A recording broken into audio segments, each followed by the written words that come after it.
Thank you to Kioxia for sponsoring this video. Stick around until the end to learn more about this little guy. It's that time of year, new iPhone time of year, iPhone 14 time of year. You have seen all of the leaks and rumors about this upcoming phone. There are specifications, CAD drawings, case companies, and so forth that have access to the schematics, have access to the dimensions, and in many cases can build one-to-one replicas of the upcoming phone before the upcoming phone even exists. That is the surprise that I have in this package here today. This is a super high quality, very expensive mock-up of the upcoming iPhone 14, giving us our best look yet at a physical representation, a thing you can actually hold that will eventually be the phone of Apple's future, coming up very shortly. I have the lineup of iPhone 13s. Of course, this year is going to drop one model. All signs are indicating that the mini model will go away completely. I know some people are going to be upset about that. One advantage is you're likely going to have the option to go with a standard model iPhone 14, but larger. In order to go big, you don't have to go Pro. I don't know what this will mean exactly for pricing. The other thing we're expecting to see on this model is this new front-facing camera setup, which is not quite a notch. This is the render we've been seeing with what they're calling the pill and punch hole. It's going to make the display seem bigger, like a bigger screen to body ratio, plus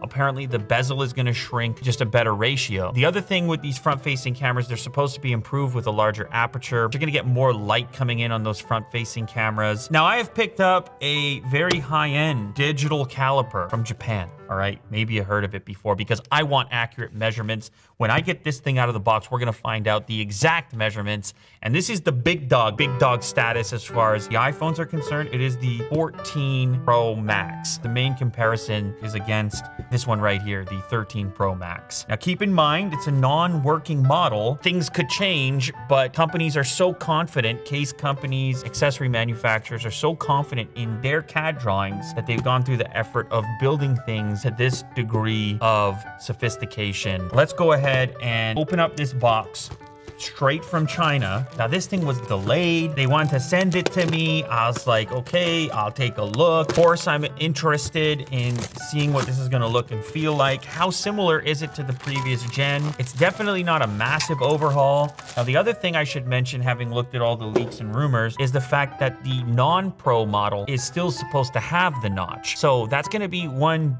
differentiator between the two if you wanna glance at it and tell right away. Presumably you'll have slimmer bezels, and then you have this pill/punch hole setup as opposed to the full-on notch that the non-Pro model should have. Bye-bye again to the Mini. So we have this little velour style bag protected by this air package here. Now in the past, when I've seen these things, I've been amazed. Like I can tell from the weight already, this is not one of these cheap dummy units or clones, but instead it's really made to a premium specification. You can see the back here is covered in red tape to block out, I'm guessing, the logo or to protect the back. Okay, there's more where that came from.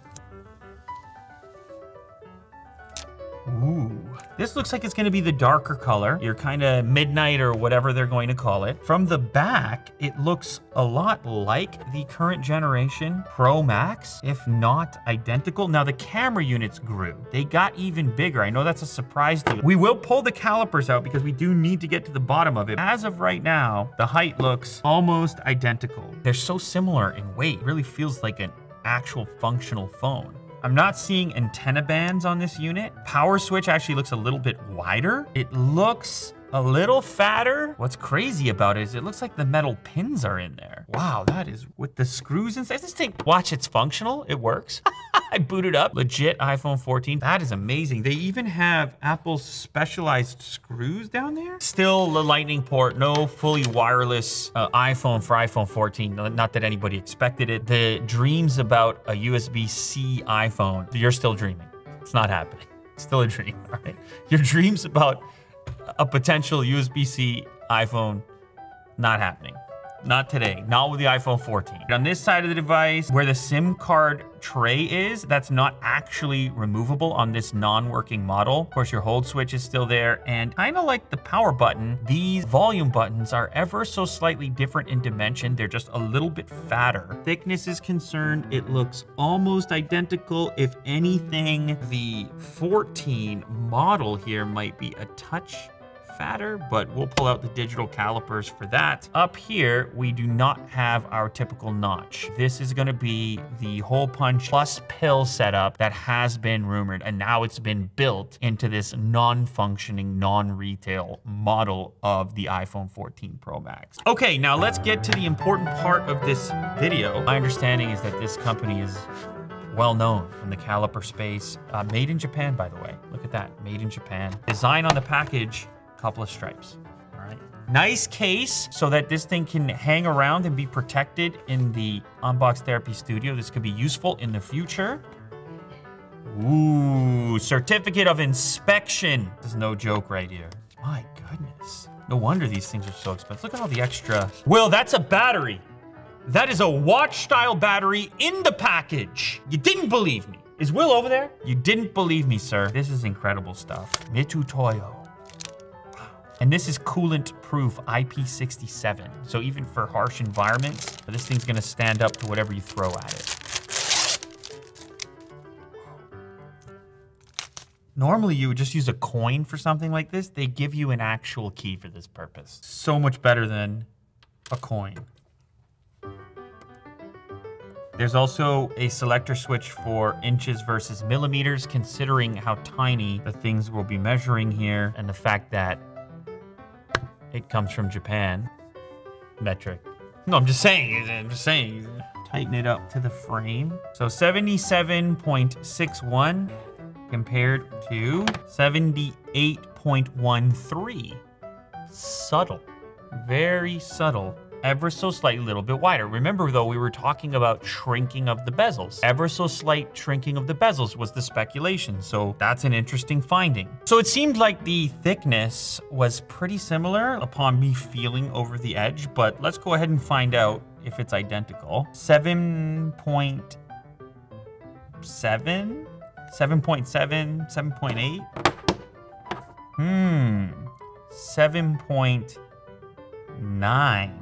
Fatter. Battery life? I don't know. Just a model, take it for what it's worth. These CAD drawings that case manufacturers get their hands on tend to be pretty accurate. After all, the point is to go out and make a case in advance of the release of the phone that's gonna fit on it perfectly. But still, take it for what it is. What does this tell us?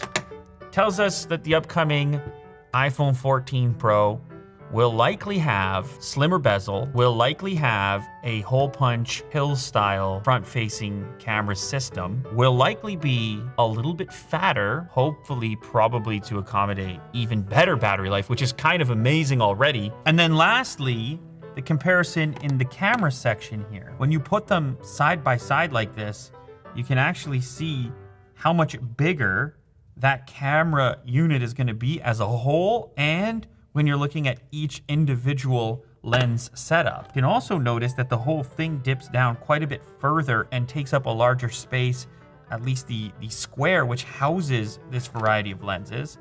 We are working with 16.17 millimeters compared to 15.51. It seems like a very small difference, but for a camera unit, especially times 3, it's kind of substantial. I mean, it's already a monster camera unit, but it's even bigger now. Let's look at the entirety of this section.